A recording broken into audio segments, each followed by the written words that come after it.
빠르게 설명을 해보자면 여성, 남성 도표 문제고 조건 중에 제일 특이한 건 이거죠. 20대 기준 연령대별 상대적 평균 임금이 있을 때 20대 남성과 20대 여성을 각각 성별의 기준점으로 잡았다가 되겠고요. 그 다음에 여성 임금비가 90이죠. 이게 결국 20대 남성 평균 임금과 20대 여성 평균 임금의 매개 역할을 할 수 있는 그런 수치라고 보면 될 것 같습니다. 그래서 20대 남성 평균 임금을 100이라고 잡아보면 여성 평균 임금은 90이 됨을 알 수 있습니다. 그 다음에 1번 선지부터 볼 텐데 기역과 니은에 뭔가 구체적인 수치를 묻고 있으니까 실질적인 계산을 해야 된다는 걸 알 수 있죠. 기역부터 해볼게요. 일단 여성 임금비가 75임을 이용해야 할 텐데 여성 임금비 식은 관계식은 여기 아래 보면 이렇게 있습니다. 전 보통 계산할 때 좀 깔끔한 걸 좋아해서 100을 이쪽으로 넘겨서 하는데 이렇게 해서 보면 이때 여성 임금비는 100분의 75니까 4분의 3임을 알 수 있죠. 남성 평균 임금은 곧 기억이 될 테고 여성 평균 임금은 145가 아니에요. 제가 현장에서 풀 때 이걸 145라고 생각해서 틀렸는데 145가 아니라 90 곱하기 1.45가 되겠죠. 왜냐면 100에서 145, 20대에서 30대로 1.45배가 커졌죠. 그러니까 구체적인, 그 실질적인 수치도 1.45배가 돼야 되니까 90 곱하기 1.45가 됩니다. 우리가 구하고 싶은 건 기억이니까 기억에 대해서 정리를 하면 4 곱하기 90 곱하기 1.45 나누기 3이 되고 정리하면 120 곱하기 1.45. 그런데 제가 생각하기에 평가는 이런 의도로 낸 것 같아요. 180을 분해해보면 120 곱하기 1.5가 돼요. 120이라는 건 공통적으로 곱해진 거고 1.45가 1.5보다 작죠. 그렇기 때문에 기억은 180보다 작다라고 이야기할 수 있는 거예요. 그래서 앞부분이 맞는 게 됩니다. 그 다음에 니은을 구해볼게요. 니은 같은 경우는 이제 40대 쪽에 있으니까 40대 관련한 값이라고 보면 될 것 같아요. 여성 임금비가 61이니까 똑같이 구해보면 100분의 61은 남성 평균 임금은 곧 200이 될 거고 이때 여성 평균 임금을 저희가 모르는 상태죠. 이 관계식을 이용해서 구해보면 여성 평균 임금은 122가 됩니다.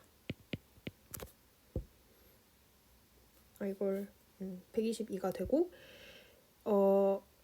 근데 이제 저희가 구하고 싶은 건 니은이잖아요. 니은을 구하려면 122에다가 9분의 10을 곱해주면 되겠죠. 이 실질적인 임금에서 상대적 평균 임금까지 9분의 10을 곱했으니까 여기서도 똑같이 그렇게 된다면 니은은 122 곱하기 9분의 10이고 또 130이라는 걸 선지해서 줬는데 이걸 분해해보면 117 곱하기 9분의 10이 됩니다. 그렇게 된다면 9분의 10은 동일하게 곱해진 게 될 거고 122가 117보다 크죠. 그렇기 때문에 뒷부분도 맞아요. 그래서 맞는 답변입니다. 그 다음에 평균 임금은 남성과 여성에서 모두 40대가 제일 높다라고 했는데 이제 이거를 판단할 때는 아예 남성과 여성을 분리해서 봐도 되겠죠. 그렇게 된다면 남성 같은 경우는 맞아요. 맞는 말이고 여성이 근데 아니에요. 여성이 아니어서 틀린 선지가 됩니다. 왜냐면 니은이 122 곱하기 9분의 10이라고 했는데 30대에 그것보다 큰 145라는 수치가 있기 때문이에요. 3번 같은 경우는 40대 여성 평균 임금은 전체 평균 임금의 60%보다 작다라고 했는데 임금비를 보면 61이에요. 그 말인즉슨 대충 60이라고 생각을 하면 40대 여성 평균 임금은 40대 남성 평균 임금의 60%라는 거죠. 남성 평균 임금의 60%이면 전체 평균의 임금은 60%보다 작은 게 아니라 큰 게 되겠죠?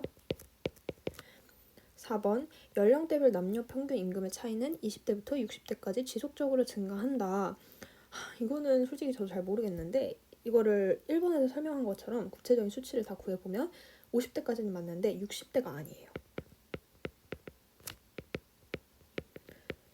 그래서 근데 아마 더 잘 풀 수 있는 방법이 있지 않을까요? 저는 지금까지는 생각이 나지 않아서 5번 볼게요. 50대 남성 취업자 수가 50대 여성 취업자 수의 1.5배라면 그렇게 된다면 남성 취업자 수를 300명, 여성 취업자 수를 200명이라고 잡아볼게요. 50대 여성 임금 총액은 남성 임금 임금총액의 40%보다 크다라고 말하고 있어요. 그러면 구체적인 수치를 보여줘야 될 텐데 남성 평균 임금은 190임을 알 수 있고 여성 임금비가 지금 50대에서는 50이잖아요. 그러니까 이거의 절반이라는 거예요. 그러면 이제 50대 여성 평균 임금은 95가 되겠죠. 임금 총액 하나씩 구해볼게요. 여성 임금 총액 같은 경우는 200명이 95라는 임금을 받았고 50대 남성 임금 총액은 300명이 190이라는 걸 받았어요. 그런데 40%보다 크다고 했으니까 만약에 5번 선지가 맞으려면 이러한 관계가 성립을 해야 되겠죠. 이게 성립하는지 이제 확인을 해보면 돼요. 그래서 좌변으로 싹 다 넘길게요. 만약에 5번 선지가 맞다면 이 10이 맞게 되겠죠. 약분을 싹 해보면 3분의 2 되고 2분의 1 되고 없어지고 그러면 6분의 5가 남습니다. 6분의 5는 1보다 크지 않죠. 모순입니다. 그래서 5번 선지도 틀렸어요. 답은 1번입니다. 15번은 전형적인 사회복지제도 문제고 사회복지제도? 보장제도? 하여간 사회보장제도 문제고 가중평균의 원리 쓰는 문제예요. 한번 풀어볼게요. A는 보편적 복지의 성격이 강하고 B는 선별적 복지의 성격이 강하다. A는 사회보험이 되겠고 B 같은 경우는 공공부조가 되겠죠. 표는 각국의 시기별 가나 지역 인구 중 A, B 수급자 비율을 나타낸 것이다. 가나 지역으로만 구성되며 여기까지는 그냥 맨날 주는 조건이에요. 이 조건은 눈여겨봐야 됩니다. 전체 인구는 T년에 비해 T 플러스 20년이 20% 많다. 계산을 최대한 쉽게 하기 위해서 T년을 500이라고 만약에 잡는다면 T 플러스 20년의 전체 인구는 T년이라는 500보다 20% 큰 600이 되겠죠. 그래서 전체 인구를 이렇게 임의로 설정을 해놨고 A는 보험, B는 부조인 거를 알았어요. 이걸 이렇게 해놓고서 이제 가나 지역의 각각 인구 수를 한번 구해볼게요. 그러면 일단 전체와 나 지역의 차이는 4만큼 나죠. 가 지역과 전체 차이는 6만큼 나죠. 그러면 지금 2대 3이고 이게 작을수록 그 지역의 인구가 많아요. 지금은 나 지역이 더 작죠. 그러니까 나 지역이 300명, 가 지역이 200명이라는 소리예요. 그래서 가 지역이 200, 나 지역이 300 됩니다. T 플러스 20년 볼게요. 나 지역과 전체 차이는 지금 2예요. 나 지역과 전체 차이는 4죠. 그러면 1대 2인데 지금 나 지역이 더 작아요. 그 말인즉슨 나 지역이 인구수가 더 많아요. 그러면 여기가 가 지역과 나 지역이 각각 1대 2 차이가 나고 600을 나눠 가져야 되니까 200, 400이 됩니다. 1대 2 비율이 되죠, 그럼. 이제 1번부터 볼게요. 상호 부조의 원리가 적용되는 제도의 수급자 수는 상호 부조는 사회보험입니다. T 플러스 20년에 가 지역이 200명이 있고 46%인데 저는 그냥 보통 46을 곱해요. T년의 가 지역 그럼 200 곱하기 46이 되겠죠? 그럼 20% 많은 게 아니라 수급자 수는 같습니다. 2번 수혜자 비용 부담 원칙이 적용되는 제도의 수급자 수. 수혜자가 비용을 부담하려면 보험이죠. T 플러스 20년의 가지역. T 플러스 20년의 가지역이면 이거죠. 그럼 200 곱하기 46이 되고 T년의 나지역. T년의 나지역의 보험. 300 곱하기 36.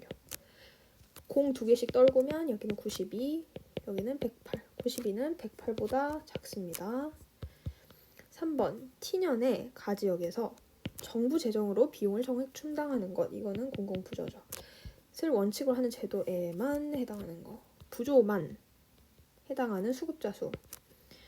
그러면 지금 T년의 가지역을 물어보고 있는 거잖아요. T년의 가지역의 부조만 하면 30%에서 교집합인 15%는 빼야 되니까 15%. 그러면 200명의 15%가 되겠죠?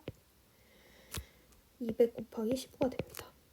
A와 B 중복 수급자는 똑같이 15%죠. 그럼 2배인 게 아니라 동일합니다.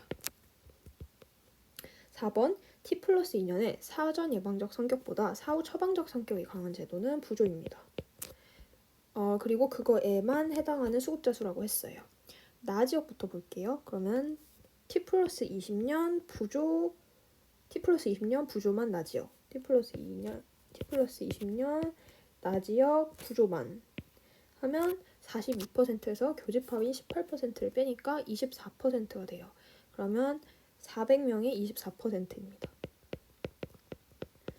가지역 같은 경우는 T 플러스 20년 가지역 30%에서 6% 빼면 24%. 그러면 200명의 24%가 됩니다. 24%는 똑같이 곱해졌고 400이 200의 2배니까 맞는 선지가 됩니다. 마지막으로 5번 T 플러스 20년에 A와 B 중복 수급자. 그러면 각각 가지역은 6%, 나지역은 18%를 얘기하는 거죠. 나지역 이제 수를 구하라고 했으니까 나지역은 400명의 18%, 가지역은 200명의 6%입니다. 그러면 3배, 2배니까 3배가 아니라 6배가 되겠죠. 그래서 4번이 정답입니다. 20번 할게요. 일단 크게 갑국의 T년 인구 비율이 있고 T 플러스 50년의 인구 비율 이렇게 두 가지를 물어보고 있어요. 그래서 사실 그렇게 많은 편은 아니고 갑국의 T년 같은 경우 그리고 T 플러스 50 같은 경우 제가 풀 때는 이 칸이 유소년이고 여기가 부양인구고 여기가 노년인구입니다. 그래서 여기가 다 중요한 정보인데 첫 번째 정보는 T년의 전체 인구 중 노년 인구 비율이 10%다 뭐 어쩌고저쩌고 그러고 일단 저는 전체 인구부터 설정하는 걸 좋아하거든요. 그래서 근데 여기 마침 전체 인구에 대한 조건이 하나 있어요. T년 대비 T 플러스 50년의 전체 인구는 25% 증가하였다. 그러면 이제 계산을 쉽게 하기 위해서 T년을 400 그리고 T 플러스 50년을 500이라고 전체 인구를 잡아볼게요. 그러면 이제 T년의 노년 인구가 나왔어요. T년의 전체 인구 중 노년 인구 비율이 20%라고 했잖아요. 그러면 400의 20%는 80이 되겠죠. 그래서 이거 써먹었고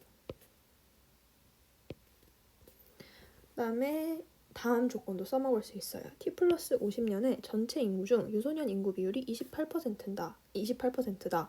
전체 인구 500이죠. 500의 1%는 5죠. 그러면은 5 곱하기 28을 하면 되죠. 그러니까 유소년 인구는 5 곱하기 28의 값인 140이 됩니다. 이 조건도 썼어요. 그리고 T년 대비 T 플러스 50년에 유소년 인구가 12.5% 감소했대요. 그 말인 즉슨 T년의 유소년 인구 곱하기 8분의 7을 하면 140이 된다 입니다. 우리가 구하고 싶은 건 모르고 거기다가 8분의 7을 곱했더니 140이 됐다. 그럼 우리가 구하고 싶은 건 140 곱하기 8분의 아니죠. 7분의 8이 되겠죠? 그러니까 160입니다. 그럼 T년에 유소년 인구가 160인 것까지 알았어요. 그럼 부양 인구는 400 빼기 240인 160이 되겠죠. 그리고 마지막 조건 T년 대비 T 플러스 50년에 노년 부양비는 150% 증가했다. 지금 T년의 2분의 1이죠. 2분의 1에서 150% 증가했다는 건 결국 2분의 5를 곱하면 돼요. 그러면 2분의 1에 2분의 5를 곱하면 4분의 5가 되겠죠. 그러면 만약에 부양인구를 4A, 노년인구를 5A라고 해본다면 9A가 500 빼기 140인 360. 그래서 A는 40이 됩니다. 구했으니까 바꿔줄게요. 부양인구는 그러면 160, 노년인구 200. 다 구했고 이제 선지만 확인하면 됩니다. T년의 유소년 인구는 160이고 T 플러스 50년의 노년 인구 200 동일하지 않습니다. T년 대비 T 플러스 50년의 전체 인구 증가율은 피부양 인구 증가율보다 크다. 전체 인구는 400에서 500으로 바뀌었죠. 증가분 100, 분모에는 400. 피부양 인구 증가율. 피부양 인구는 240에서 340이 됐어요. 증가분 100, 분모 240. 분자가 같죠 지금? 그러면 이게 더 크게 됩니다. 왜냐면 분모가 더 작으니까. 그래서 t 플러스 50년에 전체 인구 증가율은 피부양 인구 증가율보다 큰 게 아니라 작은 게 되겠죠. 3번 t년 대비 t 플러스 50년에 유소년 인구 감소율과 유소년 부양비 감소율이 동일하다. 여기서 보면 지금 부양 인구가 동일하거든요. 근데 부양 인구가 유소년 부양비의 분모에 들어가잖아요. 그리고 분자는 유소년의 인구예요. 그러니까 감소율이 당연히 동일하겠죠. 3번 정답입니다. 4번 t년보다 t 플러스 50년에 전체 인구에서 부양 인구가 차지하는 비율이 크다. t년에서는 400분의 160입니다. t 플러스 50년에서는 500분의 160입니다. 이쪽이 더 크죠? 그래서 t 플러스 50년에는 차지하는 비율이 큰 게 아니라 더 작게 됩니다. 마지막 t년보다 t 플러스 50년에 부양인구 감소. 일단 부양인구 감소 안 했어요. 160에서 160 감소 안 하고 유지되었습니다. 그래서 틀렸습니다.